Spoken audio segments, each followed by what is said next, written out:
The courtroom held its breath as the doors creaked open. A man in a faded, worn military uniform stepped forward. Creases sharp, metals dull with time. The judge arched a brow, then chuckled dismissively. Laughter rippled through the crowd. "Who let him in?" someone muttered. But then a single voice whispered his name. The room stiffened. The judge's smirk vanished. He straightened in his seat, face pale, spine rigid. "Welcome to Snap Stories." Elijah Cain moved like a shadow in the world, a man of few words and fewer demands. To most, he was just a janitor, a quiet figure pushing a mop through hospital corridors or sweeping up after city council meetings. No one looked twice at him. They didn't see the straight-backed posture he still carried, or the way his eyes scanned a room like a battlefield. Years ago, Elijah had wore his uniform with pride, an elite special operations officer, known for precision and unshakable calm. He had been a ghost behind enemy lines, the man they called when situations turned impossible. But everything changed during a mission that never made it to the headlines. The details were buried, sealed under layers of clearance. Officially, the mission failed. Unofficially, it was something far more complicated and far more dangerous. When he returned, Elias was offered a quiet discharge and a medal handed him behind closed doors. No press, no honors, just silence. And in that silence, Elias disappeared. He took care of his aging, wheelchair-bound mother in a small apartment where the walls smelled of old books and tea. He swept floors by day and avoided mirrors by night, haunted by memories he couldn't share and choices he couldn't undo. But today was different. The battered uniform he wore was not for pride or ceremony. It was a symbol. He wore it to stand beside a young boy, 16 years old, dragged into court on fabricated charges.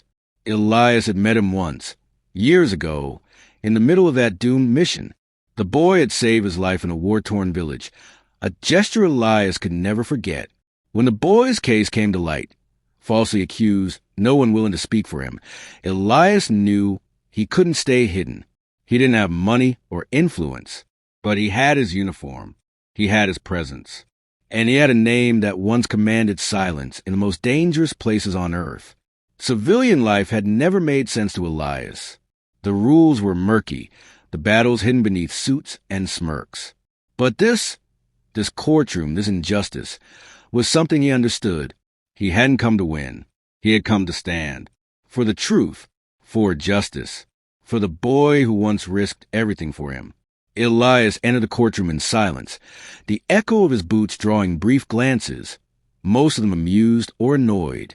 The air buzzed with impatience. Another minor trial, another public defender who hadn't shown up.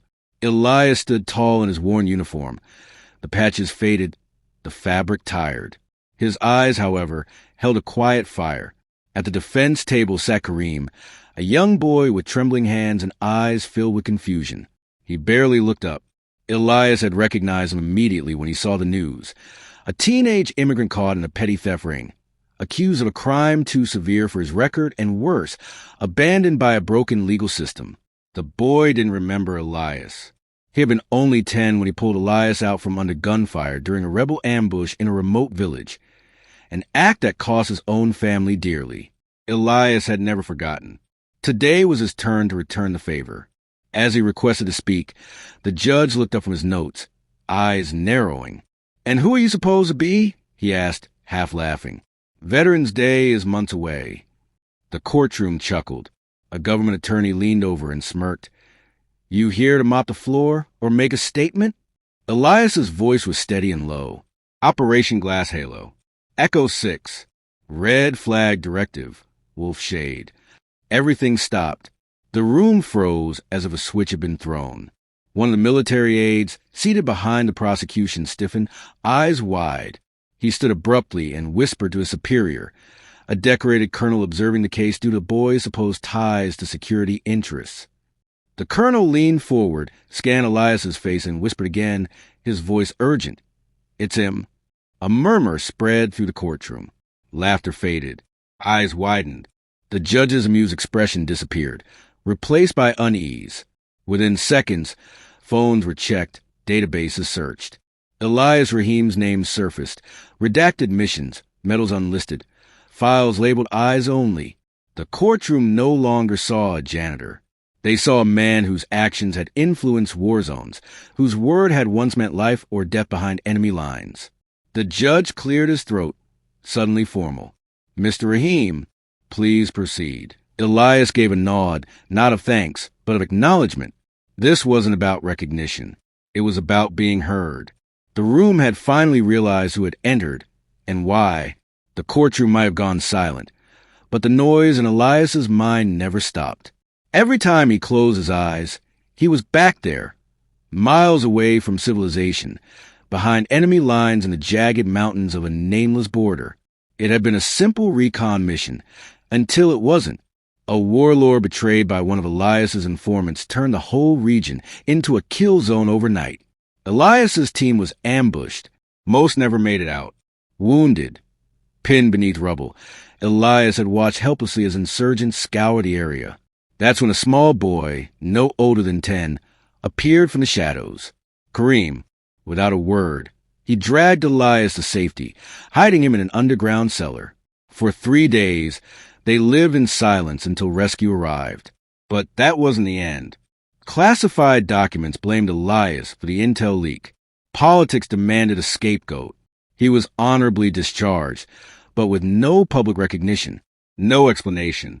His silence was bought with confidentiality clauses and a medal that stayed in a locked drawer. They erased him. Elias now moved with purpose. The boy who had once saved him had been framed deliberately. He could see in the rushed charges, the flimsy evidence, the sudden interest from national security officials. But getting Kareem proper legal defense was another war entirely. Public defenders rotated out mysteriously. No one wanted to touch the case. Elias knocked on every door, met with cold stares and quiet refusals. One judge even advised him quietly to let this one go.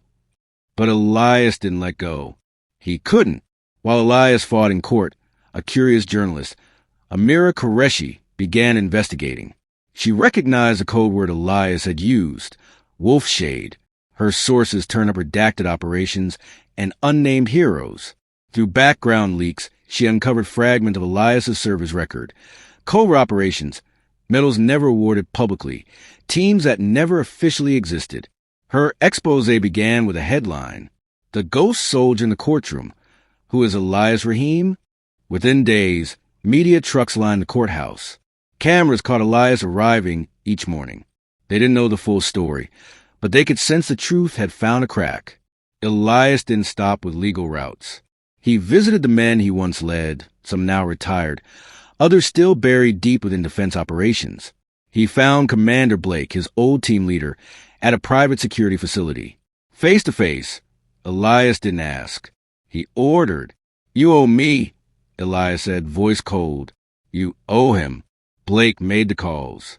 Within days, a retired military attorney with top clearance stepped in pro bono, someone who still respected service over politics. With every hearing, the tide turned. Elias and the new legal team dismantled the prosecution's claims. Evidence was missing, key witnesses absent. Kareem's fingerprints were planted. Surveillance footage was mysteriously deleted, but partial backups were recovered. The boy wasn't just wrongly accused. He was being silenced. And then Elias saw him, slipping into the back of the courtroom, behind dark glasses and a tailored suit. Colonel Damon Vale, the man who had authored Elias's discharge order. Back then, Vale had been involved in illegal arms deals during Operation Glass Halo. Elias had found out, but before he could act, the ambush happened. Rumor had it Vale had let the team walk into the trap to protect his interests. Elias had survived, and Vale buried the truth to keep his record clean. Now Vale was here, and he wasn't just watching. Amira's digging uncovered something deeper. Vale's private security firm had acquired a contract for surveillance of immigrant youth at risk. Kareem had been flagged by an AI system Vale's company controlled. The system didn't just track crime, it created targets. This wasn't coincidence. It was cleanup. Kareem had seen something, perhaps years ago, something Vale wanted forgotten, and framing the boy would bury that memory for good. Elias found himself tailed. Warnings came in anonymous notes. Once his apartment was broken into. Nothing stolen, just rearranged. A silent message. But Elias didn't flinch. He had faced worse in the dark. Now, he stood in the open where the world could watch. Each court session brought more cameras, more support. Veterans groups rallied behind him. Former operatives confirmed Kareem's village had been a battleground. And slowly, the judge, once mocking, began listening. But Vale wasn't done. The next hearing would bring the final argument. Evidence Elias feared might vanish. Truths the court might still deny. He knew the climax was near. This wasn't just about Kareem anymore. It was about a reckoning. Years overdue. The courtroom was packed. Reporters, veterans, officials, and silent watchers who had followed every twist of the case. The air was thick with tension, as if the walls themselves were holding their breath. Elias Rahim stood in the witness box, shoulders squared, uniform faded but proud. His eyes scanned the room. Kareem seated quietly, hands cuffed. The judge and Reeble behind his bench, and Colonel Damon Vale leaning back in his seat, arrogance etched into every line of his face. "Mr. Rahim," the defense attorney said, "do you swear to tell the truth, the whole truth, and nothing but the truth?" Elias didn't blink. "I do." He inhaled, then broke every oath he had sworn to protect classified secrets. Operation Glass Halo, he began, was not just a recon mission. It was a cover. My team was sent to confirm illegal weapons trafficking involving rogue elements inside our own chain of command. We had evidence, coded transmissions, surveillance. But someone leaked our location. Gasps rippled through the gallery. I was ambushed, left to die. A child pulled me from the rubble. Kareem. He turned toward the boy. He saved my life. And now he's being punished because he might remember something the wrong people want erased. The judge leaned forward, visibly shaken. "Are you claiming a government official orchestrated this boy's arrest?" "I'm not claiming. I'm stating. Colonel Damon Vale profited from those illegal arms deals. He silenced my team. I was discharged under fabricated accusations. Kareem was flagged by a system Vale controls." The judge hesitated. "You realize, Mr. Rahim, that divulging this is a direct violation of national security protocol. You could be arrested." "I know," Elias replied calmly, "but I will not let another innocent person be destroyed to protect men who hide behind flags they disgrace." Suddenly, a voice exploded from the gallery. "Enough!" All heads turned. Colonel Vale had risen, his face twisted in fury. "You think anyone will believe a washed-up janitor and some foreign street rat? You're nothing. You were always expendable, Rahim." Silence fell. The courtroom was frozen. Then, the judge slowly rose, not a command order, but with something else in his expression. Respect. "Mr. Vale," he said, voice steady, "I believe you just testified against yourself." Bailiffs moved in, hands resting on weapons. Vale's confidence cracked into panic. "This is treason," he shouted. "You'll regret this." "No," the judge interrupted. "The only regret here is that it took this long." He turned back to Elias. "Mr. Rahim, this court owes you more than words can offer. You risked everything, not just in war, but here today to uphold the truth." He turned to Kareem. "Young man, you are hereby cleared of all charges. This court apologizes for the injustice you've suffered." The handcuffs were removed. Kareem's eyes welled with tears, but he said nothing, just looked at Elias, who nodded back. As Vale was led away, the courtroom erupted, not in chaos, but in quiet reverence. Reporters stood. Veterans saluted. Cameras flashed not as a media circus, but as a tribute. The judge stepped down from the bench and extended his hand to Elias. He didn't shake it. He saluted. And for the first time in years, Elias Rahim allowed himself to stand tall, unburdened, unbroken, and finally seen. As Kareem stepped out of the courthouse, a free boy, a wave of media and supporters swarmed, but Elias stayed back. He watched from the side, silent and steady, letting the attention fall where it belonged. Kareem's life, once nearly destroyed, was being restored. The prosecutor's office announced a formal review of cases linked to Colonel Vale's network. The judge, exposed for turning a blind eye, was placed under investigation. In a rare act of national unity, both citizens and lawmakers demanded answers. The Defense Department extended an official apology to Elias Rahim. A public ceremony was proposed, medals, reinstatement, recognition on national television. But Elias quietly declined.